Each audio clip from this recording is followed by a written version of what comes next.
Welcome once again to the Oath and the Office. I'm John Fugelsang. Corey, I'm terribly excited for today's guest. Thanks so much, John.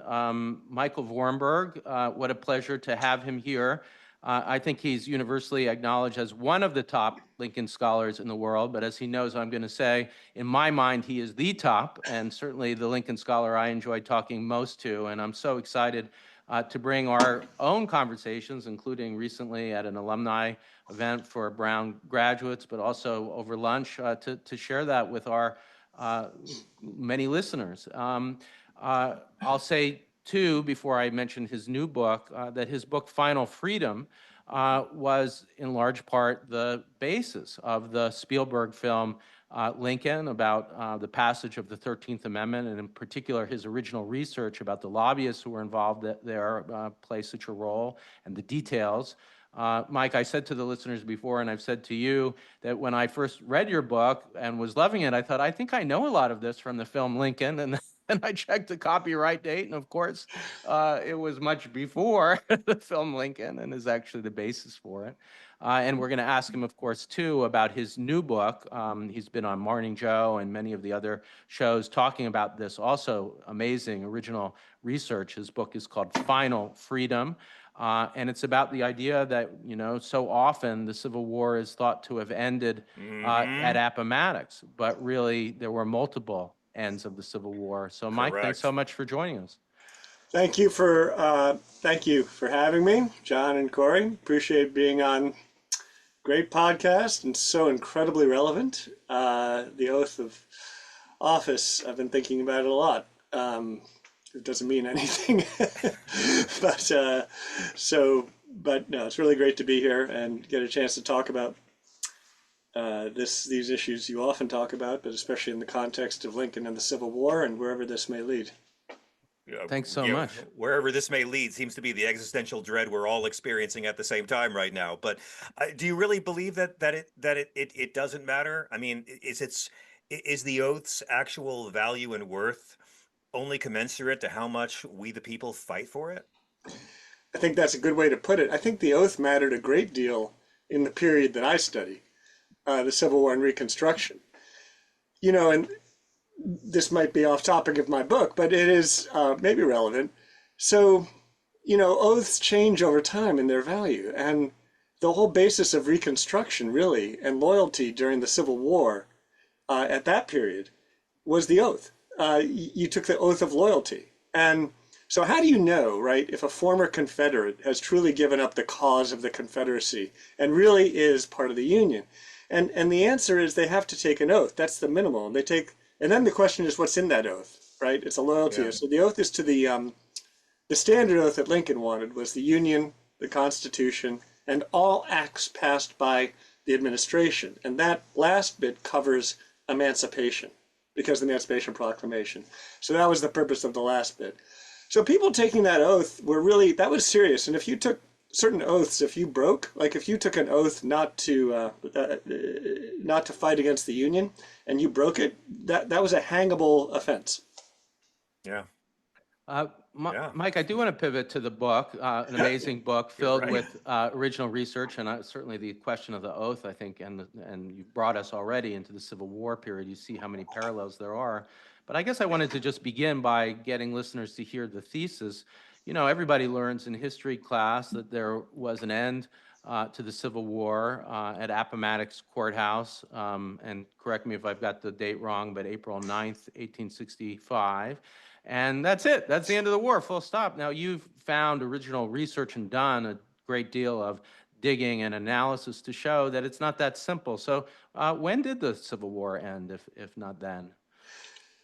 Well, my book suggests that there are multiple endings, and it depends on how you want to construct it. So the idea of an ending at Appomattox, and you've got the date right, which is April 9, and it's sort of, for many people, it's an image from a textbook, let's say, Lee and Grant in the same room together.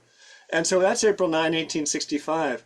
And I think that, for all that my book argues that there are other possible end dates, Appomattox still works as an end date, but it's really not the end of anything.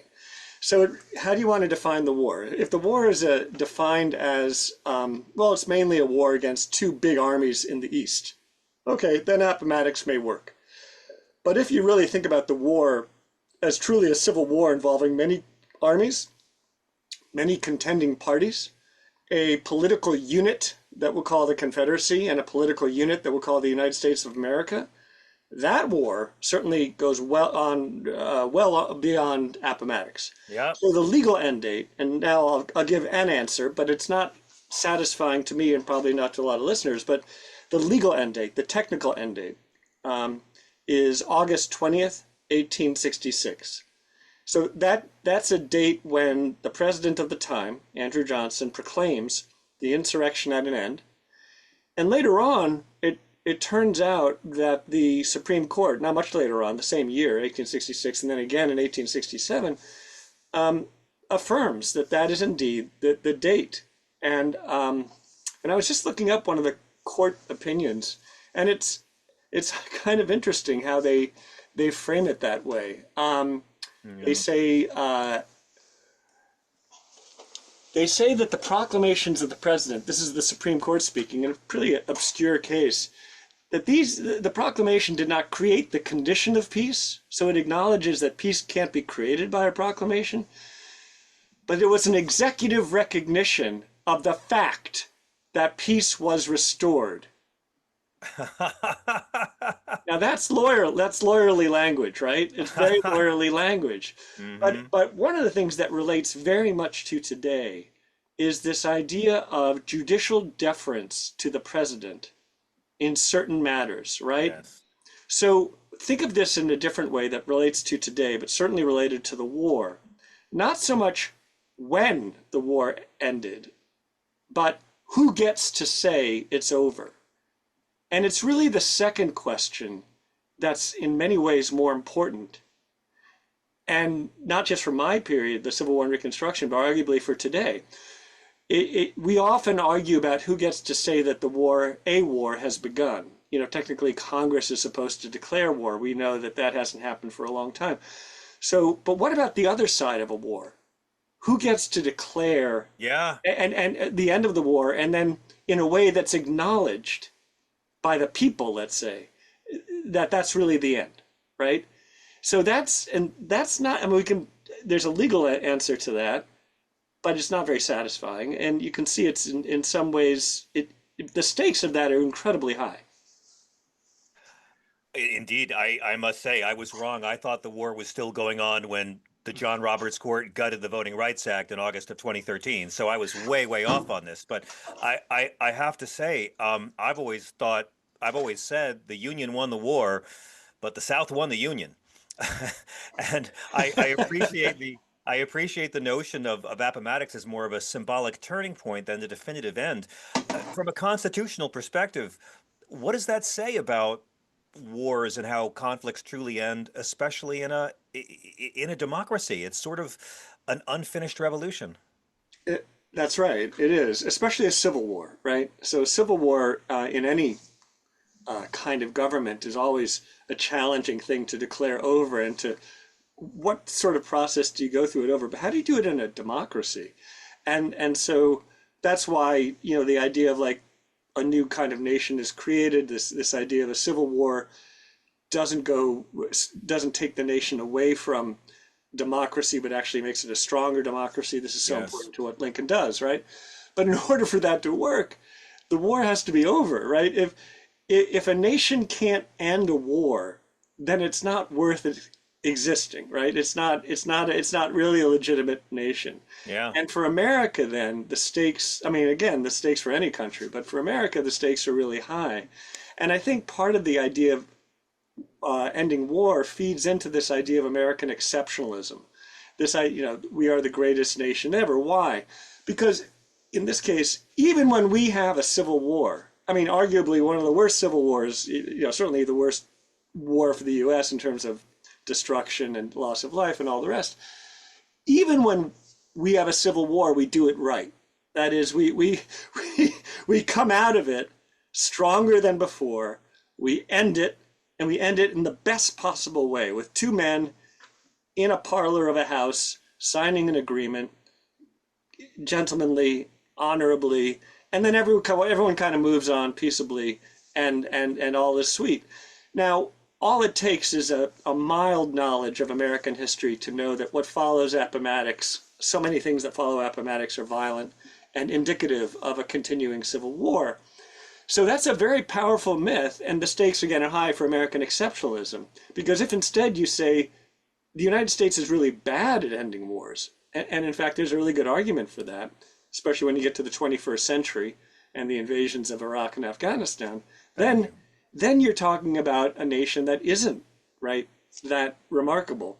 And maybe the Civil War isn't so different in that way, and maybe it's the kind of civil war that other nations have too, a kind of civil war that drags on. I like your statement, by the way, the idea that the South won the Union, or the other way that people put it, right? The Union won the war, but the Confederacy won the peace, same idea. Yeah. And often that's the case, right? Losers often win in the end. I mean, a president born in New York is fighting for white supremacist Confederate monuments. Like that's where it's at. I'm sorry, Professor. Go ahead. No, I actually just on that theme, you pivoted, John, in exactly the way I was hoping to, which is that, Mike, you've been clear that we're not still in the Civil War, that there might be multiple endings, but it did end, and you've been clear in media talking about that too. But the is still a question that your conversation with John raises, which is to what degree can we see resonance with the 19th century Civil War and our own circumstance right now? We're not in any kind of declared war, or the violence isn't anywhere approaching what it was. But do you see Nor have we parallels? legally in 80 years, Corey, 80 years since we've done it legally. But sorry, go ahead. Do you see any parallels between the current divisions, let's say, within American politics and the Civil War? I do. And I do get asked the question of, are we still in the Civil War? I think the Civil War that I study of the 1860s is over. And you can find all sorts, and the idea of it ending in one moment is fictional, but it is over. And it's over through process. That was a sectional war, generally speaking, that you can really, it's not perfect North versus South, but it's pretty close. And the West is involved too. So it's not a perfect division, but it's obviously very different when you talk about today, that very simple thing. But there's a number of ways that there's resonance. One of the things that strikes me about the two circumstances is competing realities. Today that's something we talk about today, that we've got people who just, in this country, who have very different ideas of what actually is happening in this country. And the facts, there's no set of facts that everyone can agree on. When you go back to the Civil War, to the outbreak of Civil War and then the ongoing fight, it really is the same thing. When you read the Declaration of Secession by South Carolina, which was the first state to secede in December of 1860, it's making remarkable claims. First of all, Lincoln hasn't even taken office. He wouldn't take office till March. But they're already making claims about the unconstitutional government that Lincoln will run. And it's just a litany of things that absolutely are assured that Lincoln will do, even though he's been very clear saying these are absolutely things he won't do. He won't touch slavery where it exists. The fugitive slave law continues to exist. And sure enough, Lincoln had no intention of messing with the fugitive slave law or with slavery where it legally existed. But the reality, everything had been amped up to such a degree that, and the rhetoric was such, and the leaders were such, especially on the Confederate side, that to create an alternative reality really wasn't so hard. And now it's the same thing. We've had decades of buildup to this. It isn't just the Trump stuff. It goes back decades to create this possibility for an alternative reality where people just don't see things the same way. So that's a Cold War, really. It's a cold Civil War. It's like everything's there. The fodder is there for an outbreak of something much more violent, which I hope it doesn't happen.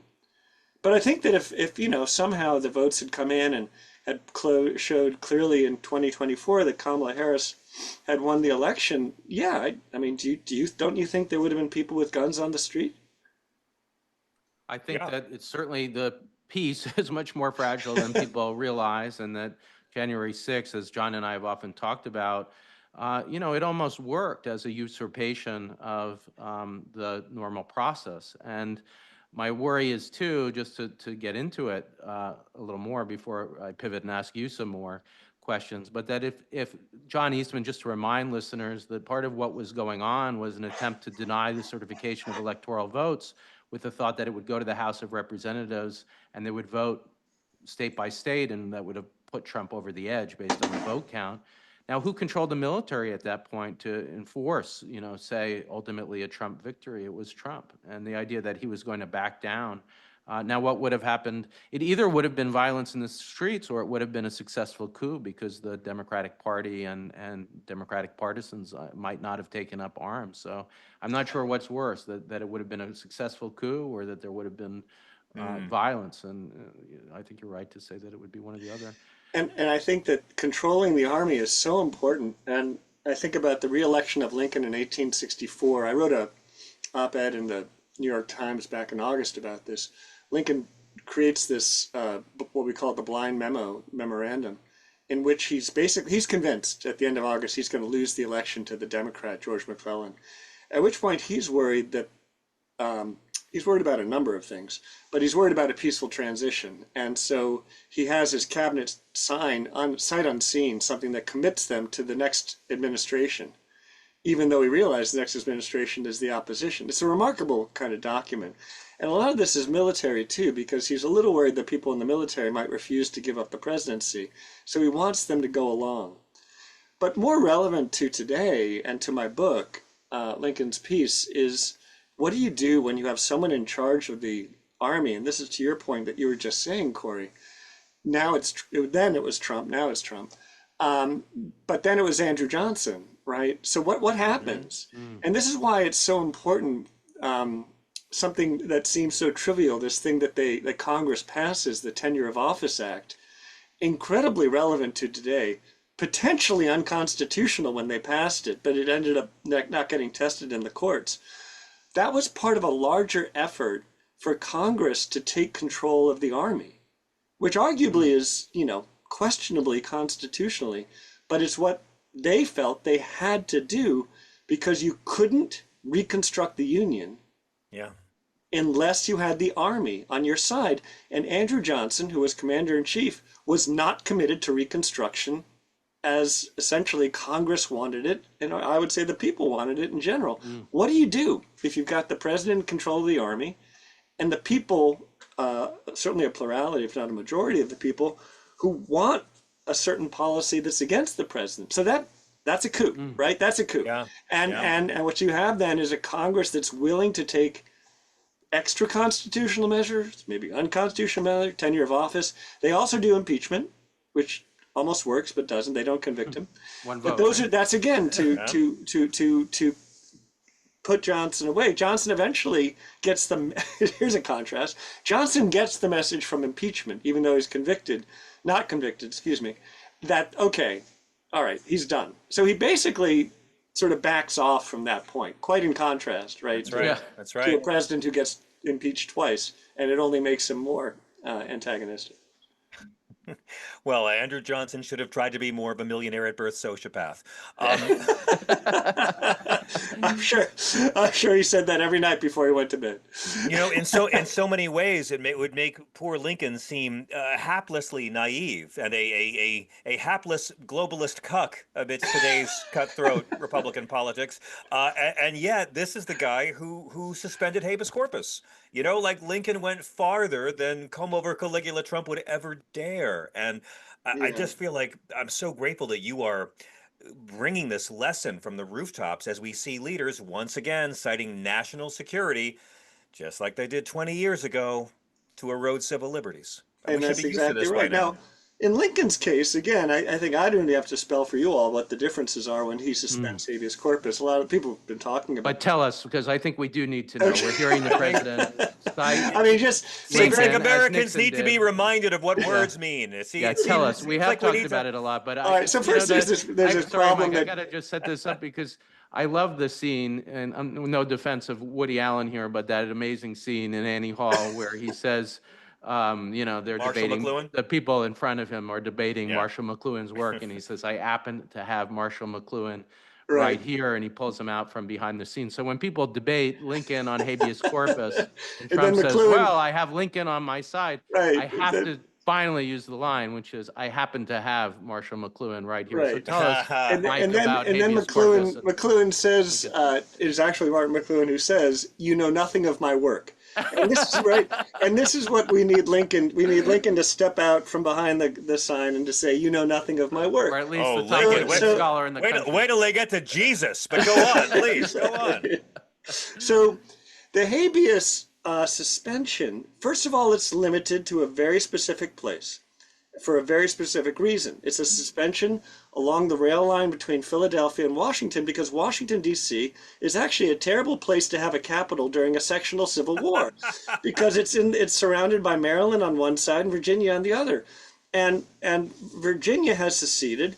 Maryland is absolutely willing to secede. I mean, Lincoln is actually ready. He's ready to authorize the arrest of the secession convention in Maryland. There's been federal troops on this line who have stopped in Baltimore have been attacked by a mob. But let's go back a little bit. So-called Confederate armies, I say so-called because they're not recognized as official, have fired guns at a federal fort, Fort Sumter in Charleston Harbor. Guns have been fired. People have been killed, not at Fort Sumter, but at other places. I don't know. How do you define a state of invasion or precarious incursion, whatever you want to call it? This is a crisis. This is an existential crisis of the Union Lincoln's facing. So when Trump, comes up with these ideas, and I won't even bother repeating them, that this is kind of equivalent to that, it's just remarkable. But there was Kristi Noem on the floor of the hearing. Senator Maggie Hassan cut her off, but she invoked Lincoln. She didn't get a chance to say why, but that's where she was going to go. She was going to say Lincoln suspended habeas and Lincoln was using this power of the presidency. But the circumstances were just so fundamentally different. The other thing is that Lincoln said, yeah, okay, I defer to Congress. Now, it took Congress 2 years before they actually could pass the act that retroactively upheld what he had done, what Lincoln had done. At no point has Trump said, you're right.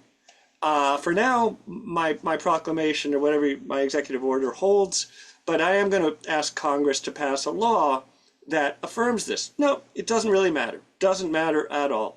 Congress has no role to play here. For Lincoln, Congress mattered a great deal.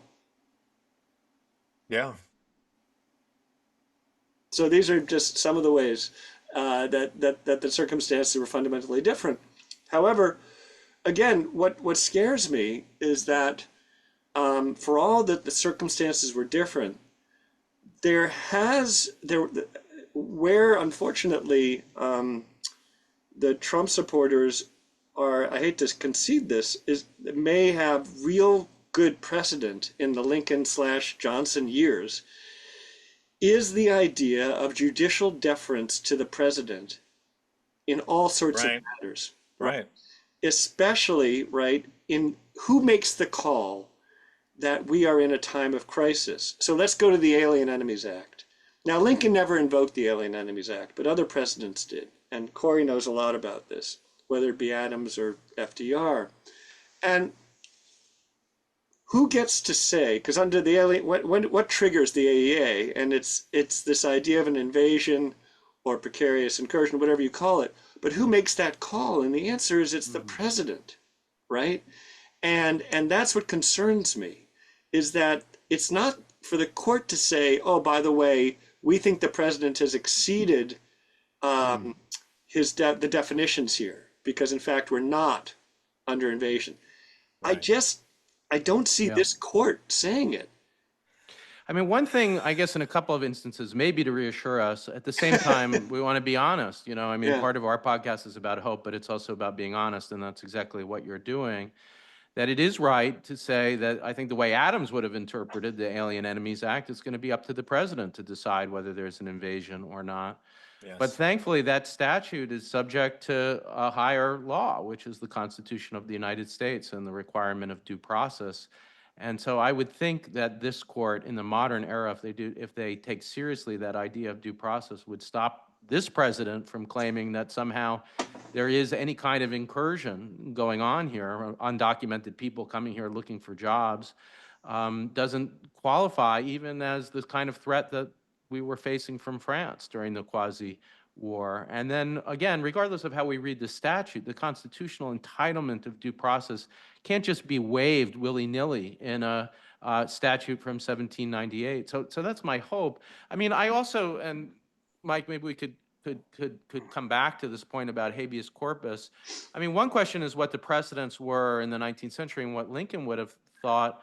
But at minimum, I would think, and tell me if this is right, and I'm getting this from Justice Barrett's law review article on habeas corpus, that at least the way she sees it, and I think you said something like this, that if you are going to suspend habeas corpus, and that's what ultimately they're going to say the 1798 Alien Enemies Act does, it suspends due process, it's a kind of suspension through statute of habeas corpus, but you have to do it with reference to a specific kind of conflict and a specific kind of threat. And arguably, you can't just rely on an old 1798 statute that's about France, after all, to try to apply it to contemporary moments. So I don't know. I'll just offer No, ask if no, if, what you it's actually it's very specific. It's supposed to be specific, as you say, to a certain set of circumstances. It's also, in the case of the Civil War, it's specific to it's geographically defined. It's geographically defined. It's not nationwide. It's not continentally wide. And so it applies to these very specific areas. And so later on, parts of Missouri are put under martial law. And for very good reasons. And Congress supports that. So there are these ways in which you identify a place where, for very practical reasons of governance, right? Usually it's because the civilian government and authorities are no longer capable of maintaining the kind of, right, the basics of democracy and constitutional norms and rules that we have. So in those moments, right, that's when you suspend habeas. Right. And then until you have the restoration of the system where the civilian courts and civilian operations can take hold. We have a situation in the US where no one's saying that the federal, well, I was about to say, where no one's saying that the federal or state courts are dysfunctional. In fact, of course, that's exactly what Trump is saying. But in reality, of course, they're fully functional. They're hearing cases. They're fully able to hear due process issues. And everyone is able to, the means are there to do this. So, the circumstances under which you would normally call up habeas just aren't there, or suspend habeas, I should say.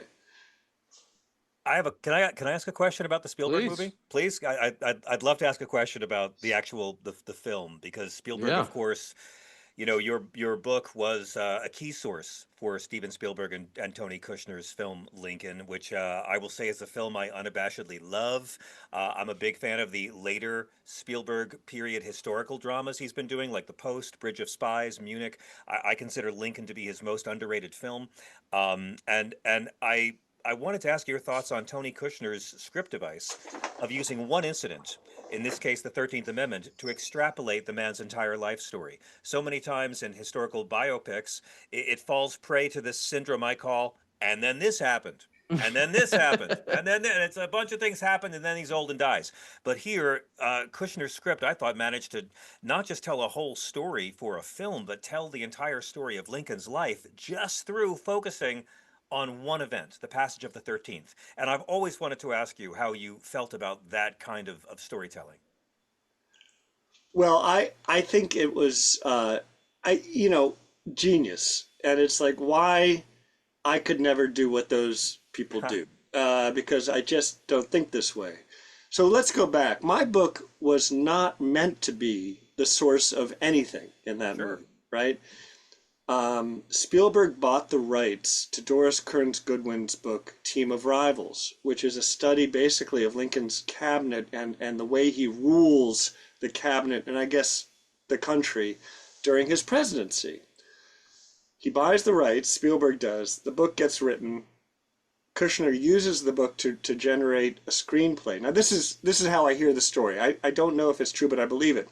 And that original screenplay, the two of them look at, and it's exactly as you described. Sort of like this happens, then this happens, then this happens. Yeah. And they say, you know what? This isn't going to work. Oh no, that we can do better. We can do better. Find an incident, find an episode to focus on. And then they choose, and then how they got to the 13th Amendment, I'm not sure, but that's what they chose. Right. And it's at that point that Kushner then says, okay, I got to go, do some research on the 13th Amendment. And he gets my book and some others, but mine was kind of the most detailed about it. All right, so that's the sequence. But think about all that happened there. You got to have a lot of money to say, oh my gosh, here's this whole script, and we're just going to chuck it and start anew. But you also have that kind of creative devotion to say, this isn't good enough. We got to go back to the drawing board. Then to choose that episode, which is not an obvious episode. I mean, typically you choose a battle, like a battle or something, because a battle. Oh, the Gettysburg movie will do it. Right, Yeah, the Gettysburg, like, and or Lincoln. Washington gets attacked, for example, in 1864. There's a raid on Washington. You could have done that. Then you would have had guns and bullets flying. No, he chooses a scene set in Congress with debates and speeches and congressional jockeying, arguably, which, how do you do that and not put an audience to sleep? The skill involved in that, I have such admiration for Kushner and what he did, not only in selecting that moment, but more what he did with that moment. I mean, because he made a kind of a kind of on your edge of your seat drama from Congress. That's not easy. As you know, if you've ever watched, C-SPAN congressional debates or something, it's just, this isn't actually how it happens. It requires invention. I think the screenplay is the best part of the film. And Daniel Day-Lewis is a great Lincoln, absolutely. But those two things. But because I knew the story, to see this turned into a highly, highly successful screenplay gave me such admiration for Kushner. Right on. Brilliant. Yeah. And also, Mike, of course, as listeners will know by reading Final Freedom, they'll have great respect for your work. You'll see the details, really, of how this all comes about, the story that's told in Lincoln. I wanted to leave you with a thought, or at least ask you about it, but, I'm trying to kind of sum up our really important conversation about the Civil War and its parallels to the current moment. And one thing that I'm seeing in what you're saying, but I want to ask you if this is accurate, is that, the authoritarian presidents often turn to Lincoln. So that's true of Nixon, who says, we're in a civil war with the protesters. And my idea that a president does it, it's not illegal, comes from Lincoln, who was also in a civil war. Or Donald Trump repeatedly and his defenders saying that they can suspend habeas corpus. After all, Lincoln did it without Congress, or using the suspension of habeas in the 1798 Act. And yet what I'm hearing from you is two things. One is, Lincoln did go to Congress when he could, as soon as they were meeting again. Lincoln was specific in the suspension of habeas corpus, not generalized in some kind of authoritarian way. And then also this more recent conversation, he won the war, or at least one of the ends of the Civil War, and yet what does he do? He doesn't start governing as a dictator. Far from it. He seeks the passage of an amendment, one of the hardest things that you can do. So what I hear from you, and this is what I want to make sure I have right, is although authoritarians often gravitate towards Lincoln, it turns out when you really study him closely, he's a president deeply devoted to the Constitution. Is that an accurate way to see it? Absolutely. And I would say every president who's ever been accused of authoritarian action has invoked Lincoln. FDR did it, George W. Bush did it in the early 2000s, always invoking Lincoln. And the differences are great. Lincoln was absolutely devoted to the Constitution. As a Whig, before he was a Republican, the notion of deferring to Congress was really important. He always deferred to Congress. He looked for Congress to pass an act of Reconstruction that he could sign. It had to be acceptable to him. He pocket vetoed the act they adopted in 1864. But he was waiting for Congress to pass an acceptable act, and he was working with Congress, and then and in the absence of that, he was using presidential power. So Congress didn't end up actually, Congress had its own problems of how to pass a real act of Reconstruction that doesn't really get around to one in 18 till 1867. But at that point, Congress is in charge. The idea that Congress is the most powerful branch, Lincoln absolutely respected that principle. He said, yes, presidents enter in certain moments when Congress functionally can't do it, or the circumstances require it. But then as soon as you can, you step away gradually to the extent you can, and you get the system back to the way it was, with Congress being the most important branch. That's it. I mean, Well, oh, go ahead, Corey. And by the way, when I say Congress, the people, because competing slates, of electors, falsely elected representatives, and that is fraudulently, there's all sorts of that stuff going on, fraudulently elected senators and reps. They don't count for Lincoln. It comes back to Corey's new book, The People. It's like, it's Congress if Congress fairly represents the people. That's a big if Yeah. during the Civil War and Reconstruction. So it has to be a fair representation of the people. That's Congress. The idea that the president represents the people, which is a Jacksonian idea, Lincoln defines himself against that principle. That's what the Whigs do. They define themselves against that Jacksonian principle that I and I alone, or not I alone, but I best represent the people. Andrew Johnson, Wow. whose middle name was Jackson, who grows up as a Democrat, Andrew Johnson Jackson, is a Jacksonian. He really believes that the president can, and he himself does, represent the people. Lincoln would have hated that when he realized that Johnson believed that. He would have just despised that. So you're saying that Donald Trump's affinity for Andrew Jackson is about more than just killing Indians. That's what you're saying? It goes even deeper than that? More than Remarkable. that, more than white supremacy, Oh my God. there is actually a constitutional basis to it. Yeah, underneath all of that, that's exactly right. Corey, I've got my big final question, but do you have any no, jump in, John, well, yeah, please. just in light of obviously the Civil War's lingering echoes are still shaping the foundation of our society today.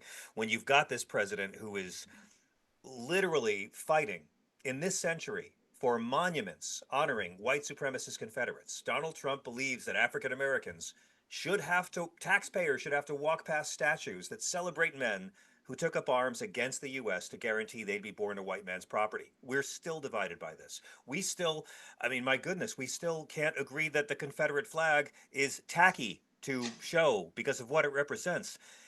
In light of all of these constitutional battles we're seeing now, what do you think is the most urgent lesson from the Civil War and from Reconstruction for modern America? What do the mooks that listen to us need to keep in mind going forward? Uh, there's so many. What's the most important? Uh, I think that the Constitution and constitutionalism is not fundamentally a game of what you can get away with. And we have lived in a culture of shameless self-aggrandizement as the as if it's legal and you can get away with it, or if you can prove it's legal and you can get away with it, you win, right? That's a very modern idea that's now being taken to the ultimate extreme, and it could stay there for a while. What can I get away with, or what can my guy get away with, right? Or my woman get away with, who's my representative? And the Supreme Court is behaving this way, of course, has behaved this way for a long time, using originalism as this false notion. Yeah. And but from the period of my period, and maybe I'm being falsely nostalgic, but I'm not. I just am not. That there were norms. I hate to use that word because they can be used for all sorts of bad ways, but there were kind of notions that you can violate things even if you can't point to the exact word you're violating, and you can violate the Constitution. And there were certain norms that were respectable, and I don't know, the idea of what you can get away with, what lies can you get away with, all these things, that just wasn't the way that leaders operated back then. Sometimes they did, but not on the big issues, really, not on the big issues. I mean, the story of the Civil War in the North certainly is a story of people coming together who really didn't like each other, and that's often the case. I'd say that's also true in the World War II Congress, but who do not like each other, but understand this idea of a higher cause, and they see the world the same. That's this competing realities thing, you know, and so the leaders have a duty to not abuse reality, and that's a really important duty. So Amen. I don't know. I think that's what I hope people would take away from a period in which this nation was in its greatest crisis, the Civil War, the greatest crisis. It definitely could have been lost. Definitely could have been lost. It was always precarious. Lincoln always understood how precarious the Union was during the war. It took people coming together from different parts of the political spectrum in agreement about fundamental principles, even if they disagreed about certain specific things about interpretation. And so Mm, that's something I would say, you know, we just don't have today. It's such and it worries me. So yeah. if people could somehow read as much as they could about the Civil War period and Lincoln and everybody else who's trying to save the Union and what they were willing to do to come together, I think that would help. I don't think, Please. you know? It's the most exciting prequel to the movie we're living in now. Yes. If that movie now ends happily, yeah, that's Yes, right. sir. I mean, I think, Mike, you've just been such an amazing guest. We're always trying to tell the truth about the threat to democracy that we're facing now, but as you know, to also give hope. And Lincoln, who people like Trump are trying to claim as their own, you've shown us that far from being anything like what he's claiming, it's actually a huge resource for those of us who are trying to defend the Constitution, to take seriously the oath of office, which we began by talking about, to a president's commitment under Article 2 to preserve, protect, and defend the Constitution. And this supposed authoritarian you've really showed us is anything but. So Yeah. thanks so much. I'll just Thank mention you your so books much. again. The long conversation that we had, thankfully, fascinating conversation about the movie Lincoln, is based on Professor Michael Vorenberg's book, Final Freedom, and the new book about various ends of the Civil War. And we didn't get as much, we got a little bit into the Johnson era, but we've talked about Andrew Johnson, his white supremacy, and his battle with those who really tried to bring civil rights in Reconstruction in Congress. You'll get a real sense of that in a way that's new. I mean, this is really original research. This is not something that you've seen before, these ends of the Civil War, based, That's as right. you'll see in the beginning of the book, on an amazing find in an archive. So Professor Michael Vorenberg, professor of history, I should say, of course, at Brown University, my valued and treasured colleague. I've enjoyed our private conversation. So glad to have this with our growing, brilliant listeners, and with John Fugelsang. Thanks for joining us. Well, thank you both for having me and for running such a great, entertaining but also educational podcast. Yeah. Thank you so much.